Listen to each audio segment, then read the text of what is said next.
فرض ہوتے ہیں آنسوؤں کے سجدے بلند جب آزمائش کی اذان ہوتی ہے۔ بڑا مشکل ہے ضبط کا وضو سنبھالنا، بڑی لمبی یہ صبر کی نماز ہوتی ہے۔ رشتے اور موسم دونوں ایک جیسے ہوتے ہیں، کبھی حد سے زیادہ اچھے اور کبھی برداشت سے باہر۔ فرق بس اتنا ہے کہ موسم جسم کو تکلیف دیتا ہے اور رشتے روح کو تکلیف دیتے ہیں۔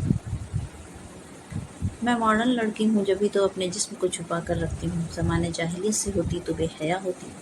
ایک لڑکی کی کل کائنات اس کی حیا اور پاکیزگی ہے۔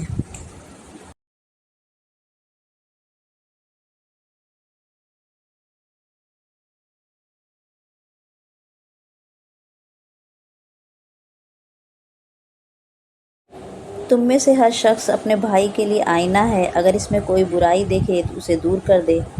توکل کرنا سیکھنا ہے تو پرندوں سے سیکھو، وہ جب شام کو گھر جاتے ہیں تو ان کی چونچ میں کل کے لیے کوئی دانہ نہیں ہوتا۔ جستجو ہے گناہوں کی، وہ ثواب سے ڈرتی ہے۔ افسوس آج بنت حوا حجاب سے ڈرتی ہے۔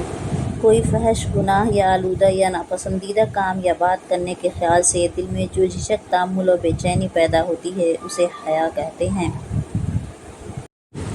فیشن پرستی کے دور میں سادگی کی جانب لغویات کی محفل میں خشیت الہی کی طرف، بد اخلاقی کے اس ہجوم میں کردار و عمل کی سمت، مادیت پسندی کے اندھیرے میں نور الہی کی متلاشی، باطل پگڈنڈیوں سے بچ کر صراط مستقیم کی راہ پر تنہا تنہا قدم اٹھاتی ہو، ایک محرم کا احساس رکھتی ہو، وہ جو اوپر بہت اوپر عرش پر مستوی تمہیں دیکھ رہا ہے، اس نے تمہیں بچا لیا۔ اے اجنبی، وہ تم سے محبت کرتا ہے، اللہ تم سے بہت محبت کرتا ہے، وہ اپنے بندوں پر بہت مہربان ہے۔ یقین کرو، عورتیں صرف با پردہ اور مرد صرف با حیا ہی اچھے لگتے ہیں۔